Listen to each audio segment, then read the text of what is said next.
Hello students.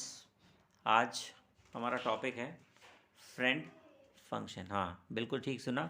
इससे पहले हमने जो पढ़ा था वो था फ्रेंड क्लास, यानी कि हमने क्लास को कैसे फ्रेंड बनाया था। और आज हम जो पढ़ने जा रहे हैं वो पढ़ने जा रहे हैं फ्रेंड फंक्शन। किसी भी फंक्शन को अगर आपको फ्रेंड बनाना है तो उसके लिए एक इम्पॉर्टेंट बात है कि क्लास के अंदर आप उसे सिर्फ डिक्लेयर कर सकते हैं, डिफ़ाइन नहीं कर सकते। और फ्रेंड कीवर्ड आपको लगाना पड़ेगा जब आप उसको डिक्लेयर करेंगे। ठीक है जी, जब डेफिनेशन देंगे तब नहीं लगाना है फ्रेंड कीवर्ड। बस इस बात का आपको ध्यान रखना है। ठीक है। और बहुत सारे वैसे तो नियम हैं इसके साथ में, वो हम देखेंगे वन बाय वन कैसे काम करते हैं। सबसे पहले हम इसके बारे में कुछ जान लेते हैं। सबसे पहली बात मैंने लिखी है, friend function is a function which is not the member of the class. Instead of that, it can access private and protected member of class. ठीक है, इसका मतलब ये है कि भैया जो आपका फ्रेंड फंक्शन है वो क्लास का क्या नहीं है, मेंबर नहीं है, बट वो फ्रेंड कीवर्ड के थ्रू उसका मेंबर बन जा रहा है। और मेंबर है भी नहीं, और मेंबर नहीं है, और उसके साथ साथ वो प्राइवेट और प्रोटेक्टेड दोनों एरिया के जो वेरिएबल्स और मेथड्स हैं उनको इजीली वो एक्सेस कर सकता है। ये बताया गया है इसके अंदर। दूसरी चीज़ है, we want to create the friend function with the help of friend keyword. इसमें आपको ध्यान रखना है कि अगर आपको फ्रेंड फंक्शन बनाना है तो आपको उसको फ्रेंड कीवर्ड से क्या करना पड़ेगा, डिक्लेयर करना पड़ेगा। ठीक है जी। आप इसमें ऐसे भी कह सकते हैं कि friend function is declared in the class with friend keyword, यानी कि क्लास के अंदर फ्रेंड कीवर्ड से डिक्लेयर होता है। इसमें आप सिंटेक्स देखेंगे, इसका हमने डिक्लेयर करने के लिए लगाया है। सिंटेक्स है, फ्रेंड कीवर्ड लगाएंगे, उसके बाद रिटर्न टाइप होगा, और उसके बाद नेम ऑफ फंक्शन होगा, और उसके बाद आप यहाँ पर क्लास का कोई भी टाइप यानी कि ऑब्जेक्ट उसका बना देंगे। ठीक है, तो उसका डिक्लेरेशन रहेगा वहाँ पर। जब बॉडी होगा तो ये जो फ्रेंड कीवर्ड मैंने ऊपर लगा रखा है इसको आप यहाँ से हटा देंगे। ठीक है, ये ध्यान रखना है। इसके बाद नेक्स्ट पॉइंट लिखा है कि friend function can be carry friend to more than one class, यानी कि जो फ्रेंड फंक्शन है, मान लीजिए आपने एक फ्रेंड फंक्शन बनाया, वो एक क्लास में आपने डिक्लेयर कर दिया, और वही फ्रेंड फंक्शन आपने कोई दूसरी क्लास बनाई है, आपने उसमें भी डिक्लेयर कर दिया है, आपने कोई तीसरी क्लास बनाई है उसमें भी डिक्लेयर कर दिया है, तो वो फ्रेंड फंक्शन तीनों क्लास के लिए कैपेबल होगा, यानी कि तीनों क्लास में अप्लाई हो जाएगा। आप इसको ऐसे समझ सकते हैं कि आपका कोई एक फ्रेंड है और वो आपका भी फ्रेंड है और आपके किसी और दूसरे फ्रेंड का भी फ्रेंड है। ठीक है, तो इस तरीके से हम लोग फ्रेंड फंक्शन को यहाँ पर बनाते हैं। इसका बेनिफिट हमें ये मिलेगा कि ये मल्टीपल क्लास में डिक्लेयर हो जाएगा, और इसका जो डेफिनेशन होगा वो एक ही होगा, और अलग अलग क्लासेस के थ्रू आप इसको इजीली एक्सेस कर पाएंगे। और दूसरी बात, जब आप इस फंक्शन को क्रिएट करेंगे, बना लेंगे, और जब आप कॉल करने का इसका नंबर आएगा, तो एक इम्पॉर्टेंट बात है कि फ्रेंड फंक्शन जो है विदाउट ऑब्जेक्ट कॉल हो जाता है। सबसे इम्पॉर्टेंट बात कि फ्रेंड फंक्शन को ऑब्जेक्ट के थ्रू कॉल करने की ज़रूरत नहीं होती है, ये बिना ऑब्जेक्ट के ही कॉल हो जाएगा, जिस तरीके से नॉर्मल सी में या फंक्शन के अंदर कोई फंक्शन कॉल हो जाता है, इस तरीके से। और एक इम्पॉर्टेंट बात कि इसको हमेशा क्लास के बाहर ही डिफ़ाइन करना होता है फ्रेंड फंक्शन को। जब हम फ्रेंड फंक्शन को क्लास के बाहर डिफ़ाइन करते हैं तो उसमें जो फंक्शन को क्लास के बाहर डिफ़ाइन करने के लिए रूल्स होते हैं वो इसमें अप्लाई ही नहीं होते। कहने का मतलब है, सीधा रिटर्न टाइप लिखते हैं, फंक्शन का नाम लिखते हैं और उसका पूरा डेफिनेशन डाल देते हैं। और अगर नॉर्मल फंक्शन है तो क्या करेंगे, रिटर्न टाइप लिखेंगे, क्लास का नाम लिखेंगे, फिर स्कोप रेजुलेशन ऑपरेटर लगाएंगे, फिर फंक्शन का नाम लिखेंगे, फिर जाके कहीं उसकी डेफिनेशन देनी होती है। तो फ्रेंड फंक्शन के लिए इन चीज़ों की कोई ज़रूरत नहीं होती है। आप डायरेक्ट अपने फ्रेंड फंक्शन को without class scope resolution operator simple तरीके से आप इसकी डेफिनेशन को यहाँ पर डिफ़ाइन कर देंगे। चलिए इसका एक हम लोग प्रोग्राम देखते हैं और देखते हैं कि फ्रेंड फंक्शन हमारा कैसे काम करता है। चलिए अब हम एक प्रोग्राम देखते हैं जो फ्रेंड फंक्शन को बनाएगा। फ्रेंड फंक्शन कैसे बनाते हैं, कैसे डिक्लेयर करते हैं, कैसे उसको डिफ़ाइन करते हैं, कॉलिंग कैसे होती है, आउटपुट किस तरीके से आएगा, क्या चीज़ पैरामीटर से पास होकर के जाएगी, वो सारी चीज़ें इस प्रोग्राम के थ्रू आपको पता चल जाएंगी।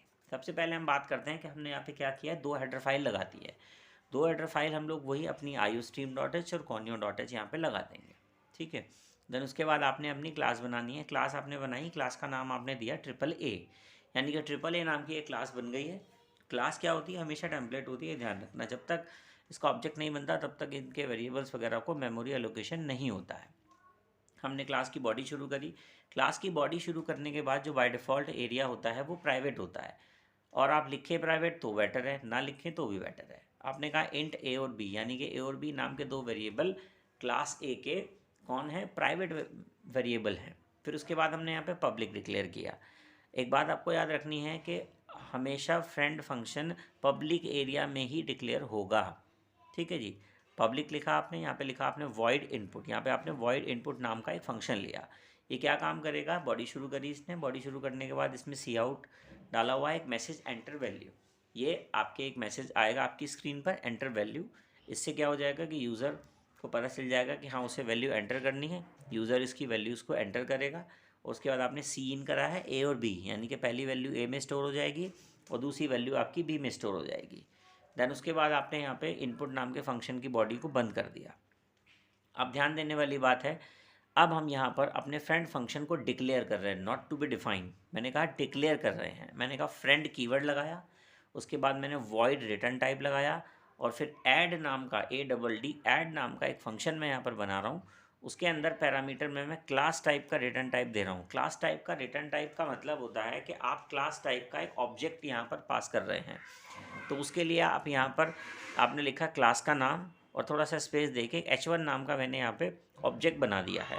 अगर आप ऑब्जेक्ट नहीं बनाना चाहते तो AAA लिख के भी यहाँ छोड़ सकते हैं, बट जब आप इसको डिक्लेयर करेंगे तब आपको ऑब्जेक्ट बनाना पड़ेगा।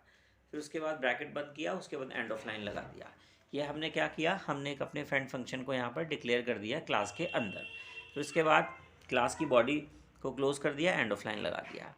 एक बात का ध्यान रखना है, अब हमें फ्रेंड फंक्शन की डेफिनेशन क्लास के बाहर देनी है, और जो नियम क्लास के बाहर किसी भी फंक्शन की डेफिनेशन को देने के लिए अप्लाई किया जाता है उसका इस फ्रेंड फंक्शन पर कोई भी इफ़ेक्ट नहीं पड़ता है। मेरा कहने का मतलब है, अगर मैं इस वॉइड इनपुट नाम के फंक्शन की डेफिनेशन क्लास के बाहर देता तो मुझे क्या लिखना पड़ता, मुझे लिखना पड़ता वॉइड क्लास का नाम AAA, फिर कॉलन लगाने पड़ते, यानी कि स्कोप रेजोल्यूशन ऑपरेटर लगाना पड़ता, और फिर इनपुट देते और उसके बाद उसकी डेफिनेशन।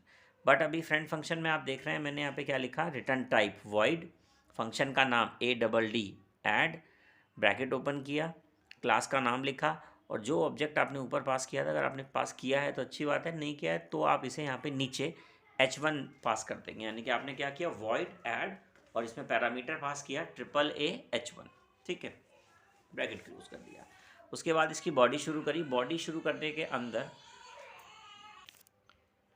देन हमने क्या किया, इसकी बॉडी शुरू करी, बॉडी शुरू करने के बाद हमने इंट सी नाम का एक वेरिएबल डिक्लेयर कर दिया। देखिए जैसे ही हमने नेक्स्ट लाइन पे पहुंचे, हमने लिखा सी इक्वल्स टू, सी कौन है, वो तो इसी क्लास का लोकल वेरिएबल है, पर ये जो ए और बी हैं ये आपके कौन सी वाली क्लास के हैं, ये आपकी ऊपर जो आपने क्लास बना रखी है उसके हैं, और वो भी उसके प्राइवेट है। अब हमने एक बात यहाँ पे आपको बताई थी कि फ्रेंड फंक्शन अगर आपने बना दिया किसी क्लास का तो वो उस क्लास के जो वेरिएबल हैं, यानी कि प्राइवेट वेरिएबल, प्राइवेट पार्ट में जो चीज़ें हैं और जो पब्लिक पार्ट में है, वो सारी की सारी फ्रेंड फंक्शन इजीली एक्सेस कर सकता है। तो उसको एक्सेस करवाने के लिए हमें यहाँ पे एक लाइन लिखनी पड़ेगी, सी equals to H1.A plus H1.B। H1.C नहीं लिखा, क्यों नहीं लिखा, क्योंकि ये लोकल वेरिएबल है, और H1.A और H1.B इसलिए लिखना पड़ा क्योंकि वो क्लास के प्राइवेट वेरिएबल है। क्लास के प्राइवेट वेरिएबल या तो मेथड के थ्रू एक्सेस होंगे, और अगर मेथड के थ्रू नहीं होंगे तो फिर डॉट ऑपरेटर की हेल्प से वो एक्सेस किए जाते हैं। नेक्स्ट आगे बढ़ते हैं। उसके बाद हमने क्या किया, C out sum is equal to C, यानी कि एक मैसेज डिस्प्ले होगा आपकी स्क्रीन पर सम, और वो सी की वैल्यू को वहाँ पर डिस्प्ले करा देगा। देन उसके बाद आपकी बॉडी बंद कर दी। फिर हमने मैन मेथड को स्टार्ट किया, वॉइड मेन, बॉडी शुरू करी, उसके बाद AAA नाम से T1 नाम का एक हमने यहाँ पे ऑब्जेक्ट बना दिया। जैसे ही हमने T1 नाम का एक ऑब्जेक्ट बनाया तो A और B नाम के दो ब्लॉक हमारे पास में T1 के पास बन गए, और बाय डिफ़ॉल्ट हमारे पास कंस्ट्रक्टर इनबिल्ड होता है, तो उसकी वजह से हमने यहाँ पे A में 0 और B में 0 डाल दिया। फिर हमारी आउटपुट स्क्रीन जो है क्लियर हो गई। देन उसके बाद हमने T1.input नाम के फंक्शन को कॉल किया। जैसे ही आपने फंक्शन को कॉल किया तो आपका AAA क्लास के अंदर जो इनपुट नाम का फंक्शन है वो कॉल हो जाएगा। जैसे ही वो कॉल हुआ आपकी स्क्रीन पर एक मैसेज आया, एंटर वैल्यू इक्वल्स टू, फिर आपने पहली वैल्यू डाल दी 4, फिर आपने एंटर किया, फिर दूसरी वैल्यू डाल दी 5। जैसे ही आपने एंटर किया उसके बाद आपका जो प्रोग्राम है, जो कंपाइलर है, वो इनपुट नाम के फंक्शन को रीड करने के बाद आपके मेन मेथड में वापस आ जाएगा। अब जैसा कि मैंने आपको बताया था कि जब आप फ्रेंड फंक्शन का यूज़ करते हैं तो फ्रेंड फंक्शन को कॉल करने के लिए किसी भी ऑब्जेक्ट की रिक्वायरमेंट नहीं होती है। तो इसमें देखेंगे विदाउट ऑब्जेक्ट हमने फ्रेंड फंक्शन को कॉल किया। कौन सा है हमारा फ्रेंड फंक्शन? ऐड नाम का हमारा फंक्शन है। हमने ADD लिखा और ब्रैकेट में हमने यहाँ पर एक पैरामीटर पास कर दिया। पैरामीटर किस टाइप का था? क्लास टाइप का था। तो यहाँ पर भी हमें क्लास टाइप का ही पैरामीटर पास करना पड़ेगा। हमने देखा कि AAA नाम की क्लास का एक T1 नाम का हमने ऑब्जेक्ट बनाया हुआ है और T1 के पास A में 4 वैल्यू है और B के अंदर हमारे पास में 5 वैल्यू है। तो हमने वो इस पैरामीटर के अंदर पास कर दी। जैसे ये फंक्शन कॉल हुआ तो T1 का A और B का जो ब्लॉक है वो वैल्यू लेकर के डेफिनेशन पे पहुंचेगा और वहाँ पर जो AAA नाम की क्लास का एक H1 नाम का एक ऑब्जेक्ट बना हुआ है, H1 के पास A में 0 पड़ा हुआ है, B में भी 0 पड़ा हुआ है, क्योंकि कंस्ट्रक्टर बाय डिफ़ॉल्ट 0 डाल के रखता है। तो अभी क्या करेगा वो T1 की A की वैल्यू 4 H1 के A में डाल देगा और T1 की B की वैल्यू 5 H1 के B में डाल देगा। दोनों वैल्यू उसने वहाँ पे कॉपी करा दी। कॉपी कराने के बाद उसने एक देखा कि इंटीजर C नाम का वेरिएबल डिक्लेयर है और H1.A और H1.B नाम के वेरिएबल्स को ऐड कर दिया गया है। यानी कि 4 और +5 दोनों को वहाँ पर वो ऐड कर देगा और ऐड करने के बाद C में स्टोर करा देगा। देन उसके बाद वो देखेगा कि एक सी आउट नाम का एक मैसेज यहाँ पर दिया हुआ है, sum equals to C। C में कितना वैल्यू है? 9 वैल्यू है। वो C डायरेक्ट इसलिए एक्सेस हो रहा है क्योंकि वो लोकल वेरिएबल यहाँ पे हमने यूज़ किया हुआ है, डिक्लेयर किया हुआ है उस लोकल वेरिएबल को। देन उसके बाद वो C की वैल्यू यानी कि सम इजिकल टू 9 यहाँ पर डिस्प्ले करा देगा। देन उसके बाद बॉडी बंद होगी और कंपाइलर हमारा फिर से मेन मेथड में वापस पहुँच जाएगा। जैसे ही वो मेन मेथड में जाएगा देखेगा आगे कुछ नहीं लिखा हुआ, गेट सी एच लिखा हुआ है। गेट सी एच का मतलब होता है सिंगल कैरेक्टर को रीड करने के लिए। जैसे ही आपने सिंगल कैरेक्टर को रीड किया यानी कि आपकी आउटपुट स्क्रीन को उसने होल्ड करा लिया और आपका पूरा प्रोग्राम यहाँ पर फिनिश हो जाएगा।